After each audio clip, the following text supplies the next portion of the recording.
Morton Excavating, Chili Bowl check-in here at the Tulsa Expo Center, the 37th annual Lucas Oil Chili Bowl Nationals presented by General Tire.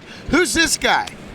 Everybody knows who this guy is, and we thought with that being so, it would be just apropos to have this cat out of the great state of Arkansas to sit in with us. Welcome, Mr. Tim Crawley. It's good to see the Crawl Daddy. How you doing? I'm great. How are you guys? Thanks for having me. I'm doing very well. I know I've gotten to see you a lot more this season than in years past, and I know that cat right there hasn't gotten to see you forever, and so here we are, the band back together again. It's not the first time we've intermingled microphones and interviews, huh? Well, it's been a long time. Let's just get right to the heart of the matter, right? Letter E. You're a promoter now. What is that all about now that you're a promoter? It was strange how it come about. It happened really quickly. It wasn't something that was kind of on me or my partner's radar, really. But honestly, in a lunch meeting one day, the facility come up for sale, and That's me. we made a move. December 19th, it was closed on. So it's literally like with a... Yeah. It got listed commercially on a real estate site, and in an hour, it seemed as there was a contract on it that might have made the facility what I call turn into concrete and asphalt. Talk about the financial backers of it that made it all happen financially. MPV Express, Michael, which at first we were going to keep him completely silent, but he's it's gotten out, so hopefully he won't stone me too bad for just mentioning his name. A race fan, race sponsor, company man from Little Rock. We had a lunch gathering one day just in a kind of slapstick manner. We crunched some numbers and looked at what Tracy's, the I-30 Speedway, the property value was. We both agreed we would have to have 1 or 2 short track nationals a month. Right. To, keep it. Make it work. As a racetrack, correct. And it's not like we can have 2 short track nationals a month. No, that's one marquee event a year. So, I don't know. We just joked about it and talked about all the what ifs and possibilities. And then when Texarkana come up for sale, we're like, do we want to pursue those what ifs and possibilities? And here we are. Right. I'm really excited. Tracy's going to come on board and help us. And I don't know. It's all I've ever done, played in the dirt. So, yes, it's going to be a little bit different side. I played with karting stuff, over the winter, done some winter series. I've been a little bit on both sides of the fence. Yeah. I've never completely jumped on the other side of the fence, but man, with all the things that I've seen, everybody wants to say, oh, I'd do this, I'd do that, but and that's true in a way. I think racers that have traveled all over the country do have a pretty good base of knowledge that they don't even know they've got. Right. Just because we've traveled around, we've seen a lot of do's and don'ts. Been there, done it. Now, how well I'm going to be able to apply it is yet to be known, but I'm not scared of trying, I'll say that. Let me ask you, how do you take off the helmet and then put on the promoter's hat? Is that going to be difficult for you? At my age and where I was in my racing career, I don't think it's going to be hard at all, to be honest with you. Again, like I say, I know the nuts and bolts side of things, getting my hands dirty, I've done that my whole life. So jumping in a water truck, jumping on a grader, the dirt side of things, the sweat and brow part of it, Jack and Chris Sullivan say it perfectly. Chris is neck up, Jack's neck down. I'm probably better suited for the neck down part than anything, but I think I've got some people in place to help me with the neck up part, which I know I've got to wear both of those hats too a lot now, and I'm going to work on that. But the neck down part, I think I can take care of that. It's got to be a team effort, though, right? Always. Just like in business, racing, promoting, it doesn't matter. There's no I in team. I've got to. But with everything that happened with I-30 Speedway selling, Tracy willing to come help with our venture here at 67, having the flagman from I-30 Speedway, having people that are veterans in it, we've just got to play ball on a different court, I guess you'd say. It's truly been, if you look in the grand scheme of things over current day, rewinding 2 years ago, it's really a big hat shuffle, because what began as a man that donned a suit and gloves, solely looking after yourself, then you donned the second cap to become the mentor to your very talented young son, crew chief, overlooking your cockpit as well as the security and the speed of your sons. That was 2 hats. Now, we announced our retirement at Little Rock. We got rid of that hat, and now we've jumped into putting on 2 hats again. So really a hat dance. The one that receives the brunt of all this, and she'll be here. Excuse me, she's standing over here. The cattle driver. I did not see her prior to saying this. The one that catches the brunt of this is my wife. Well, she's a trooper. For her to take what we throw at her is an amazing feat. So, and she does it well. She's the epitome of a racer's wife. Yeah. In the truest sense of the word, for sure. That old saying, behind every good man, there's a better woman. For sure. I live that for sure. For sure. Yeah, no doubt about it. So, short track nationals going to Texarkana. That's pretty big news, wasn't it? That's game changing, and we got a lot. That's huge. This first show we're going to run at the end of March, being a well-paying non-wing show. USAC's off. We've already got some commitments of some names coming to that. We looking at the schedule. USAC's going to Rocket and Devil's Bowl. We're going to catch them Wednesday there. I talked to Spridge and Tommy, and they've literally, a lot of those guys, anybody coming from the north, that area's got to drive right by 67 Speedway to go to Rocket on Thursdays. So I said, you know what, I just want to put things in that town in front of them that they've not seen. Right. And USAC being one of them. Like I say, that first non-wing show, hopefully that's going to be an awesome event. And then I've really got to get home and get hard on the scheduling. I want to put specials in for a little bit of everyone. Yeah. On certain nights, I've got to look at, our neighbors, and everybody's been really receptive of us acquiring this racetrack. They've been really helpful. I've been put in the text chains. I've been put in the list. Got to apologize to everyone that's firing all the messages. I'm not ignoring them. I'm reading them. But I can't respond to all of them. Right. But I am reading them. I'm taking them in. The notes are being made. And that's what I'm looking at, is how to fill in and provide a special for factory stocks, crate late models, all the way across the board. And in the middle of the summer, we've got, naturally, and it's always kind of been this way in my area, the big shows are at the beginning and the end. But we're going to try to put big shows in the middle, too. Are you going to run a weekly show? Or not. No. We're going to run a couple times a month. I think the modern-day promoter, that is the smartest avenue. Well, man, I mean, Specials only. entertainment dollar is hard to get anymore.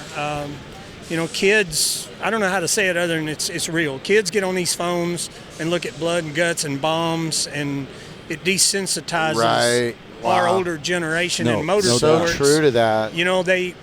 Some of these kids, what we do is not, honestly, I mean, it's sad, but it's just not that exciting Not to them. entertaining to them. So we've got to hustle, I think, from the promoting side to just get some flair back in this thing. That is a very If we got to throw some viewpoint. people out on the front straightaway and pay them to fight, I mean, it is what it is, Right. Right. It's sad, but that's where we're at. Sure. There's plenty of young kids that want to race. But there's not enough young kids that want to go up there to sit in the grandstands. What do we got to do to get those kids in? And I don't know. I mean, that's an unbelievably good question, and how to bridge that gap, I don't know. I just think the tracks are going to have to do more and more to get involvement with these kids. We got to work on the motocross scene. We got to work on go-kart scene, mini sprints. Port City's unbelievable, but there's only one Port City. Right. Right. There's not that many. You got Millbridge, but we need more of those, because that's your graduating class. That's elementary class. Mm-hmm. And we don't have that class too much in a lot of parts of the country. Right. So unless people start putting more focus on the kids, there's not going to be high school. Right. If we don't have elementary, we don't have high school. And we don't have it. I always tell people, if you can take a kid to the races, say one of the kids out of the neighborhood, one of your friends, your kids' friends, take them to the races. That opens up the opportunity for people to see what we do in our sport, and it might intrigue them to want to go and go more. From the promoting side, getting on this side of the fence, I've just been brainstorming when this all started, because we closed December the 19th, and we're not far into this. So it's been, I've had many a sleepless night now just trying to think of, yes, I've over the years seen a million things I thought that I would like to try, but you forget, you know. Right. So I've been brainstorming, what can I do? Because I do want to come in with some differences and new focus on some things. And one of Joey those is Chitwood Thrill Show, man. that too, but I want to have the pit gates open and I'll do it. You know, you come in to park your rig, I'll help. Hey, Right. Scott, park here.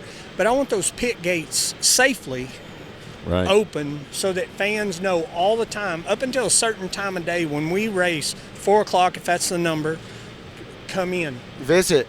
Get to know. To where, you one-on-one. know, if the races are over at 10:30 or 11, a lot of times mom and dad, they want to go. They want to leave. I want the drivers, everyone to be able to sell these kids merch. And if they don't sell them anything, set them in your race car. Get that family in the pits and let them. That's what makes this event so special. Just hands-on. Yeah, right? you're right there. in everybody's face. And I don't want a suite on top of the grandstands. I don't know if I'm going to get away with this or not. I'm going to try. But I want a suite sitting on top of the wall. Right. I'll pay somebody extra to throw sparks and, bounce off the wall right in the windows if I can figure out how to make it safe. But that's what we're lacking, is getting somebody in there when they leave. Wow, you know? Right, no doubt. That's what we got to get back. We're going to wrap this up pretty soon. We're about ready up against the clock with hot laps. But real quickly, you and Laura have developed a pretty cool, amazing, special relationship with one Tracy Clay. Obviously, I-30 Speedway recently closing. But explain your relationship with Tracy and this transition, because I know she's been very, very much an asset throughout this whole process. She's been in this business a long time. And again, this happened really fast. Some people would probably say, oh, this was all pre-thought out. And I'm telling you right now, this is that bar stool napkin deal from the get-go. Yeah. We haven't we're shooting from the hip still. I don't want to say that we're going to be a disorganized cluster day one. I hope we're not, because we're going to work hard at that.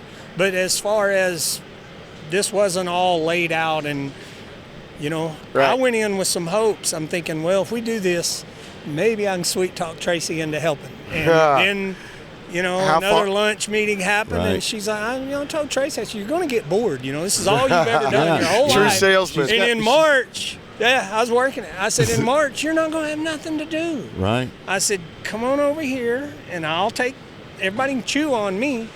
Just help, and then you can go about your way. Right. So far it's She's working. going to be a great asset for you. Love it, man. Yeah. Huge. Hey, thanks so much for hanging out with us for a second. You've been a true friend to all of us for so long, and I just made the mention a while ago that Tim Crawley is a true racer. He may have announced his retirement last year, but the suit ain't in mothballs. I will go on the book. I'm not going to sell my seat. You're not going to sell the seat. No, I know that. So thanks so much. This is Morton Excavating Chili Bowl check-in. We're going to take a break, and we'll be right back.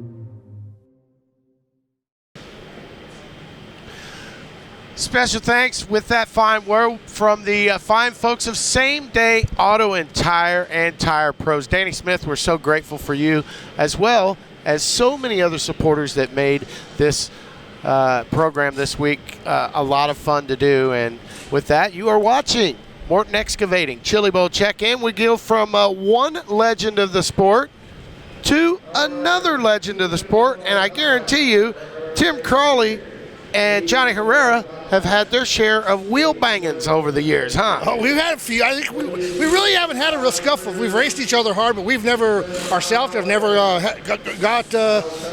Not that I can remember of ever getting into. I didn't say anything about fight. I just said bang wheels. I was banging wheels. Somebody usually wants to fight. But I know. I was going to say I know you've been in a few hair pulling matches and a few elbow smashes along the way. Yeah. One namely down in turn 1 and 2 under the tunnel at Fort Worth.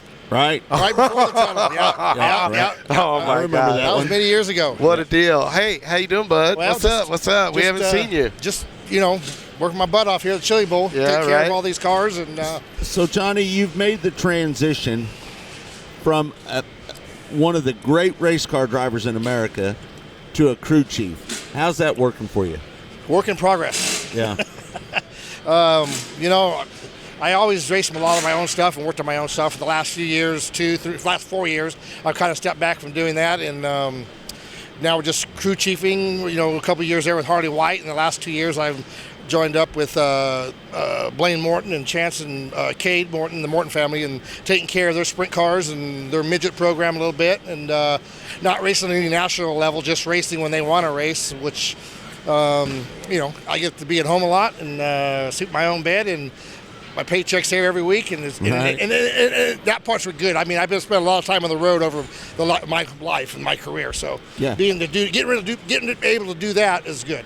But you still get to scratch your itch once in a while, right? Yeah, I dabble in it. I think last year I ran 5 races and didn't win any. I mean, ran second, third, couple, but I still like to do it.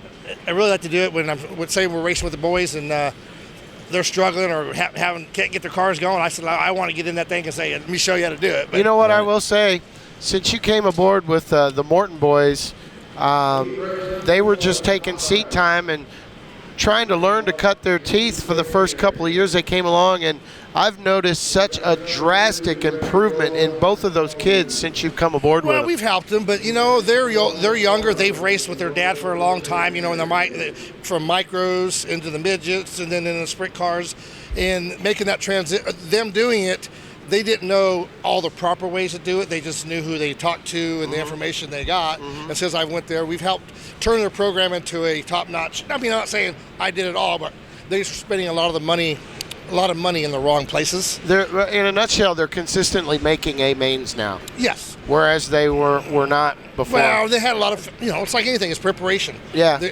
Dad's working, the boys work, but they were maintaining the cars, but they didn't work on them like every day of the week and getting prepared like what I do. They were working and doing whatever, and then come the weekend, they're getting their cars ready, and they weren't prepared right, and shit may break or may fall off. Right. Outside of the wrenches per se, what have you tried to impress upon those boys from here? Well, it's really hard to. I mean, because they've already kind of got stuck in they've already grown up and they're not kids. They're 24, 28. Right.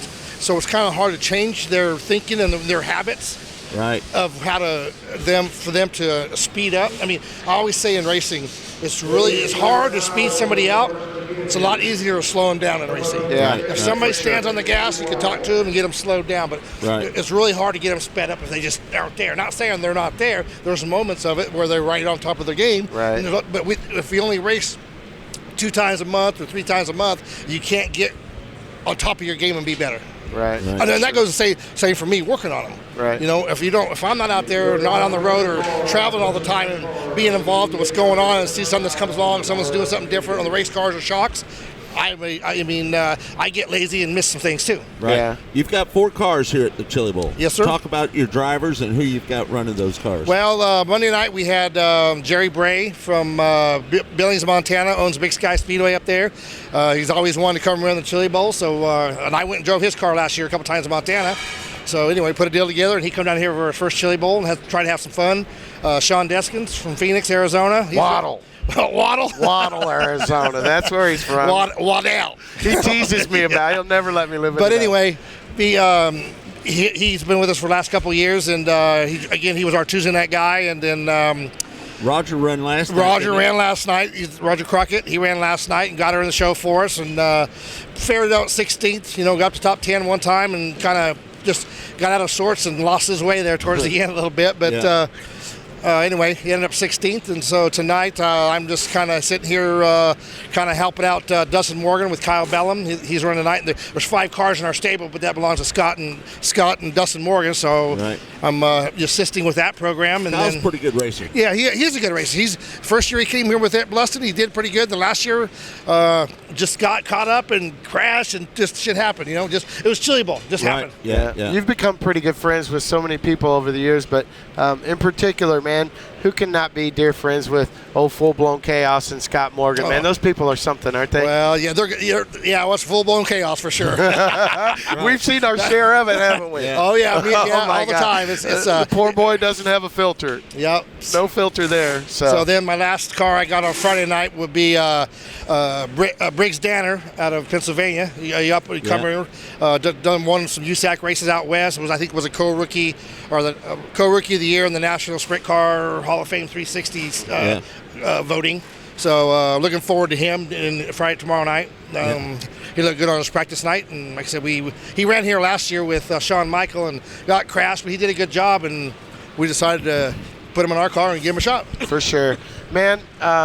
We've had some pretty awesome years the last 10 years with you. So many cherishable memories and so many laughs, and I would be remiss before we wrap all this up.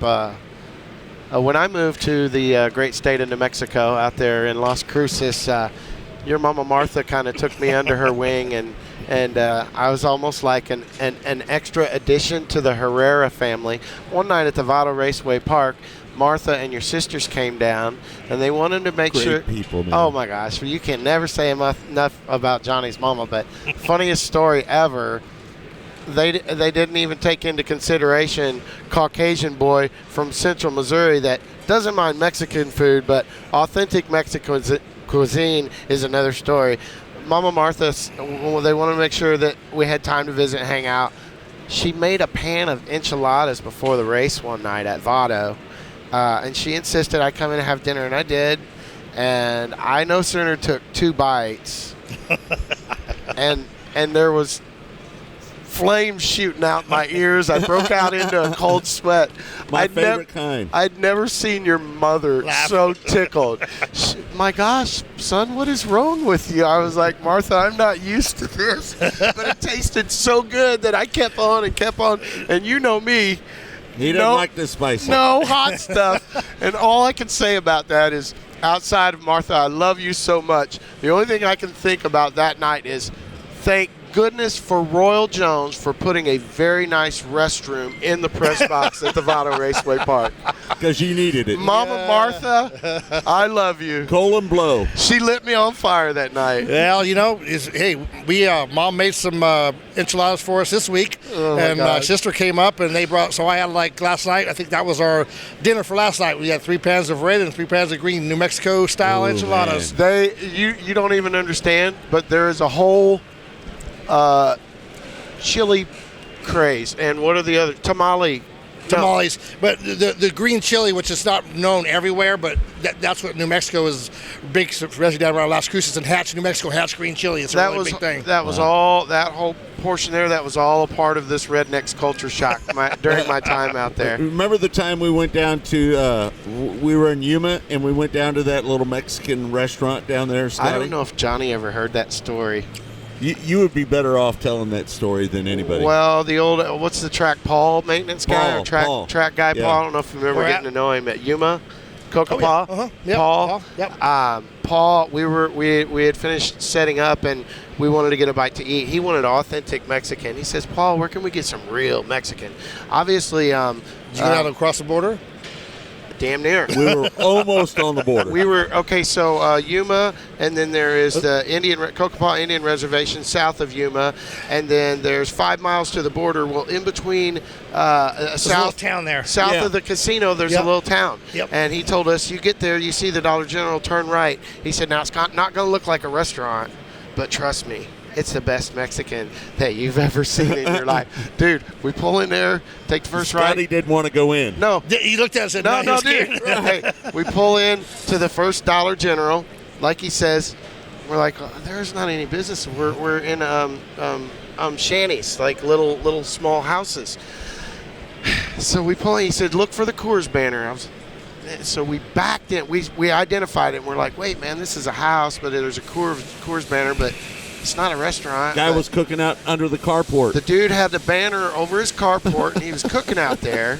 And so we put 2 and 2 together. It was like, I'll be damned if this is not the place he's talking about. He and I backed that truck in across the street, and we just sat there. And watched? We watched for about how long, dude? We had this huge discussion. Scotty did not want to go in. He says, I'm not going in there, bud. I'm not going. Dude, it was so seedy and so shady, was it not? It was. So we go in there. He talked me into it. I'm like, all right, well, whatever. This is you talk about culture shock, cultural experience. We went in there.